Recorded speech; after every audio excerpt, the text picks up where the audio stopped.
안녕하세요. 헬스 인사이드 구독자 여러분. 최근에 헬스 인사이드에서 굉장히 화제가 된 쇼츠가 있다고 들었습니다. 바로 동의보감에서 장수의 비법이라고 적혀진 12가지의 내용들이었는데요. 저희가 21세기 현재를 살아가는 한의사들에 있지 않아서 과연 어떤 내용들이고 어떻게 설명될 수 있는지를 한번 알아보려고 합니다. 연구소장님, 어떤 내용이 좀 있었죠? 네, 우선 첫 번째. 손으로 머리카락을 자주 빗어라. 과연 맞을까요? 네. 어쨌든 손이든 빗이든 어떤 의미에서든 이 두피를 자주 자극하는 것은 굉장히 그 두피 바로 밑에 있는 그 혈류 활성화에 도움이 될 수가 있습니다.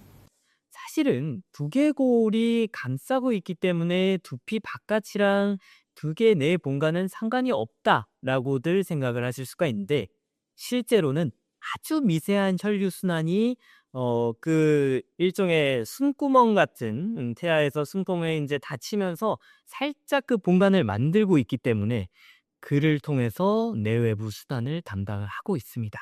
따라서 두피를 자주 자극해 주는 것은 물론 한의사가 추천해 드리는 그 혈자리들에 정확하게 들어가는 가장 좋긴 하겠지만, 그렇지 않더라도 전반적인 두피를 자극해 드리는 것 자체가 뇌혈류 순환, 뇌척수액 순환, 그리고 노폐물 배출에 굉장히 도움될 수 있을 것 같습니다. 또 해물 배출에까지 도움이 된다니 머리 자주 빗어야겠네요, 손으로. 그렇죠. 치매 예방에도 도움이 된다고 할 수가 있어요. 아, 네, 이제 좋은 정보 감사합니다. 네.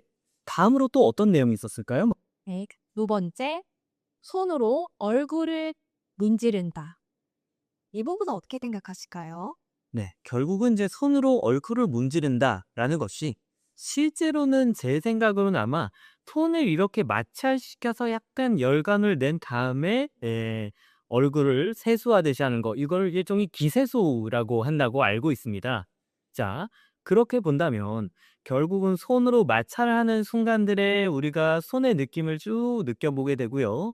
실제로 따뜻하게 달궈 올라진 그 마찰열을 얼굴로 전달을 하게 되는데요. 그 안면부의 혈류를 쭉 이제 활성화해 주는 효과도 물론 있겠고, 그 안면부 쪽으로 특히 눈 쪽으로 우리가 따뜻한 기운을 쭉 퍼뜨려 주게 되면 해당 부위의 혈류가 더 활성화되는 효과들이 있습니다.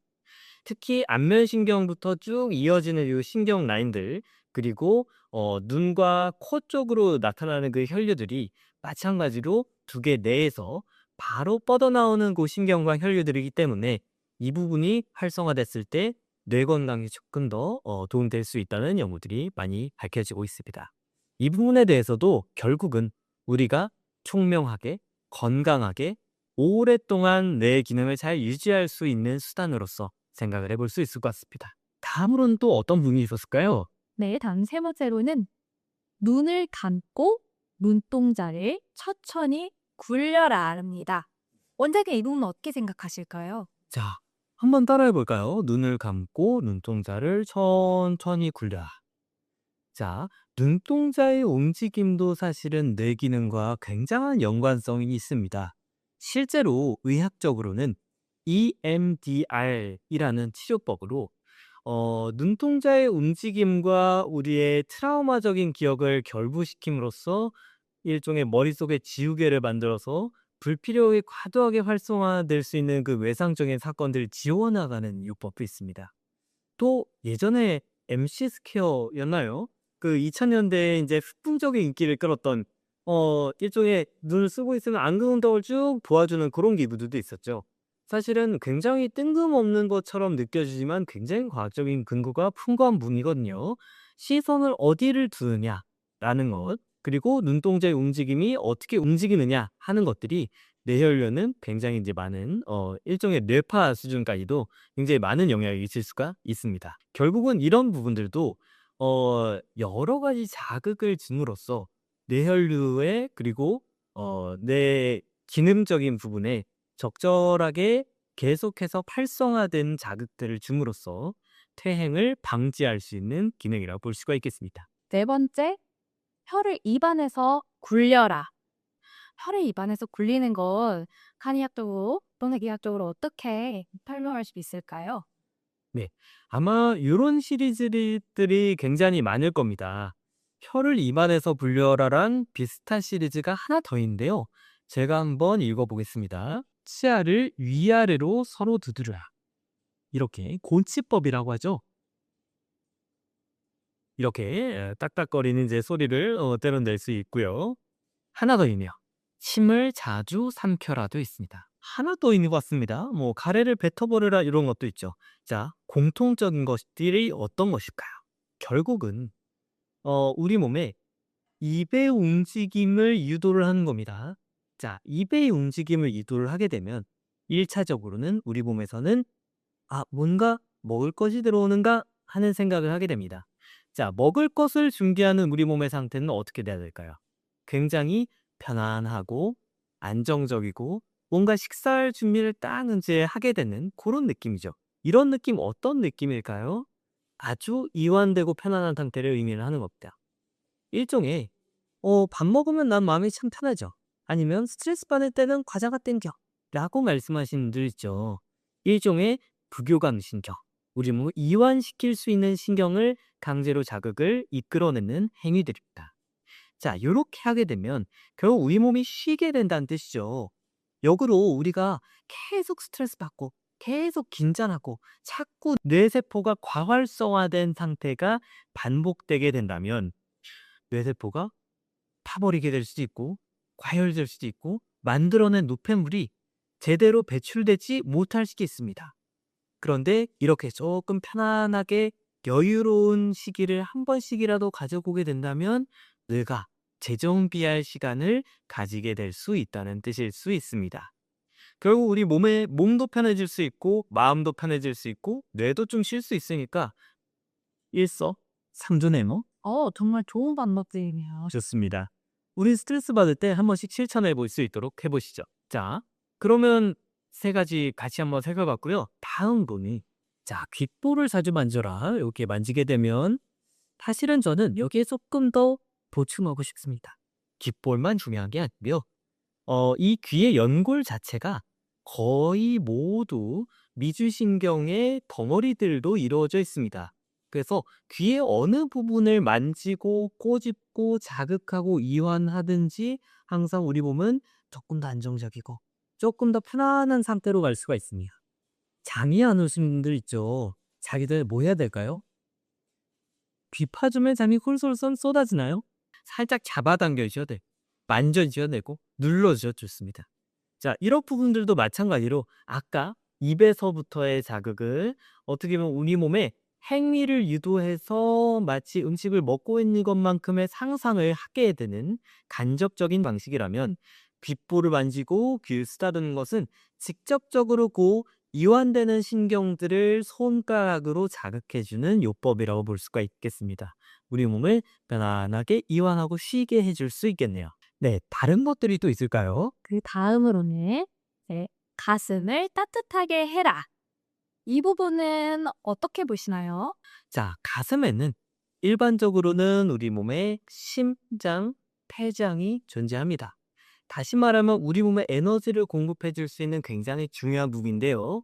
이 부분에 자꾸 찬바람이 들어가고 얼음장 같은 냉감이 전해지게 된다면 상대적으로 혈관이 수축되면서 혈류량이 원활하게 전신으로 퍼져나가지 못하게 될 수 있습니다. 관상동맥이라고 해서 심장이 자체적인 심장 근육에 혈류량을 공급할 수 있는 이 부분이 좁아진다. 그러면 심장이 제대로 뛰지 못하게 될 수 있겠죠. 자, 심장에서 나가는 그 혈류가 모자라게 된다는 결국은 우리 온몸의 세포들이 적절한 수준의 영향을 받지 못하게 될 수 있습니다. 그렇게 되면 우리가 제일 중요한 것부터 먼저 공급을 하고 나머지는 일시적으로 포기해 버릴 수가 있어요. 손발이 얼음장처럼 차지고요. 또 자궁, 생식기 요런 부분들로 혈류량이 공급이 안 될 수도 있고요. 소화가 안 될 수도 있고 또 소변이 제대로 안 나올 수 있습니다. 더 심해지게 되면 사실은 뇌로 가는 혈류조차도 살짝 낮아지게 되면서 어지럽거나 핑 돌거나 상열감이 생길 수도 있는데요. 가장 안 좋은 상태라고 볼 수도 있습니다. 그래서 사실 저는 한 가지 좀 더 덧붙이고 싶은데 가슴은 당연히 따뜻한 게 좋고요. 이 위에 목 뒤, 목 옆쪽까지도 따뜻하게 보존해 주시는 게 좋습니다.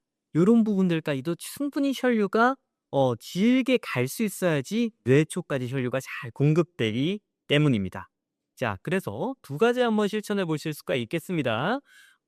일단은 너무 파여져 있는 V넥, U넥 요런 거 입지 마세요.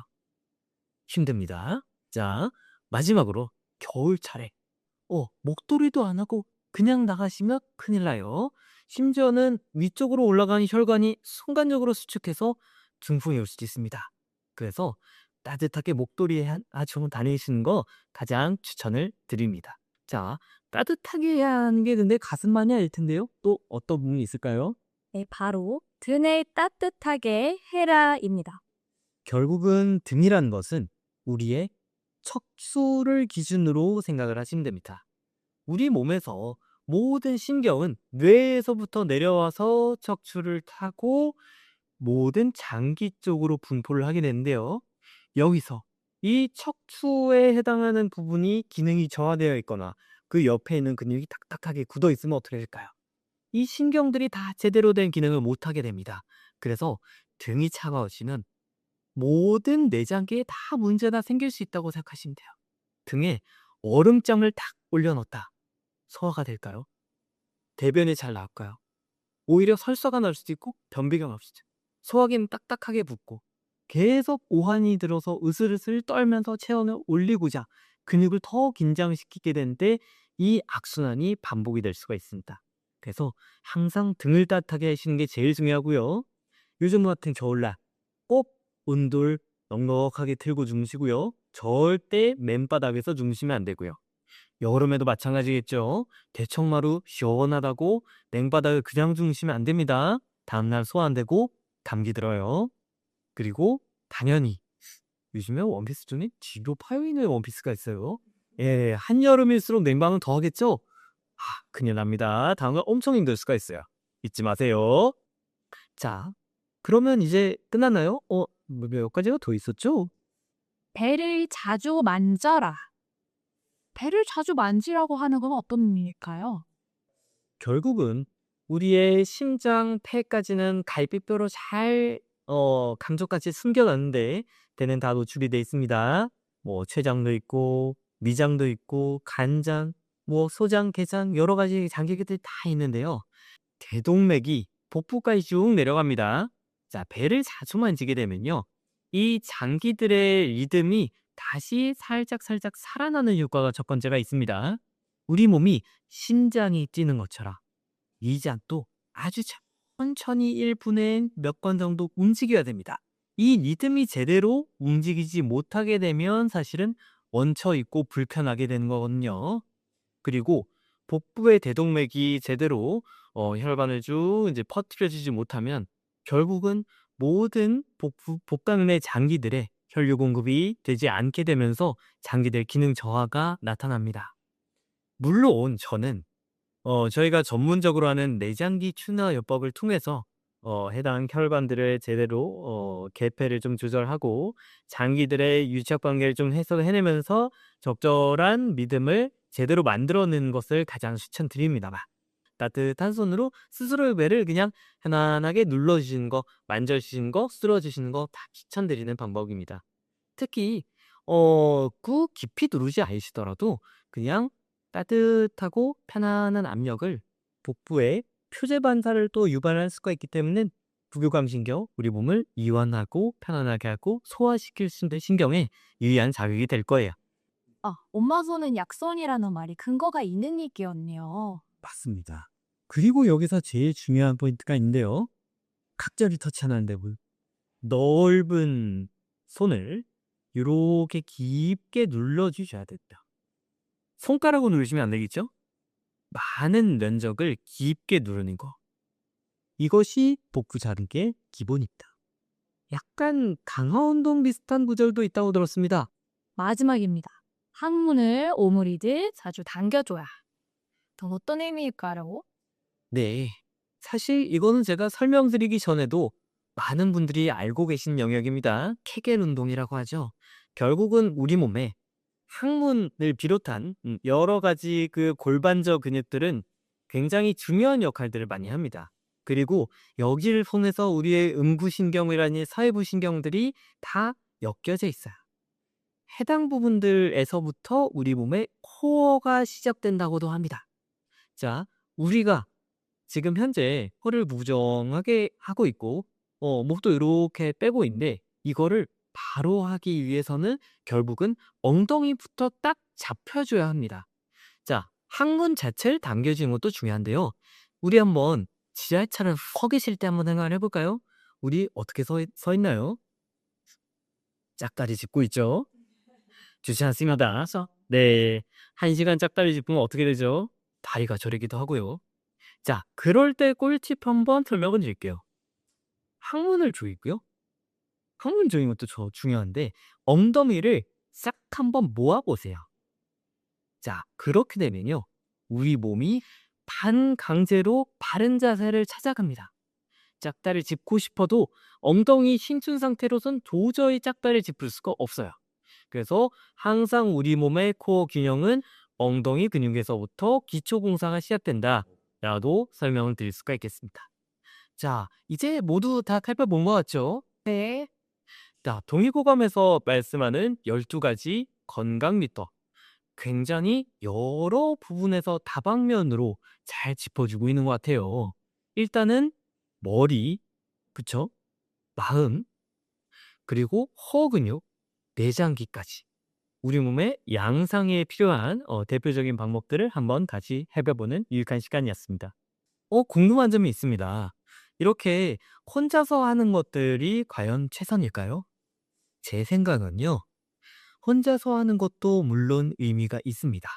다만 피아노를 난생 처음 쳐본 사람이 치는 피아노와 정말 평생 피아노만 쳐온 피아니스트가 치는 피아노가 다르듯이 이 부분에서도 전문가의 진료와 치료를 받는 것이 최선의 선택이지 않을까 싶습니다.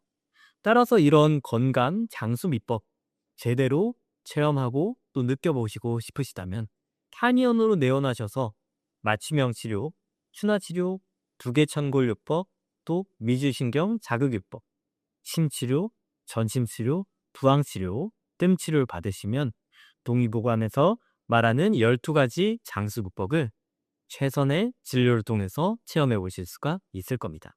네, 그러면 구독자 여러분, 오늘은 여기까지 하도록 하겠습니다.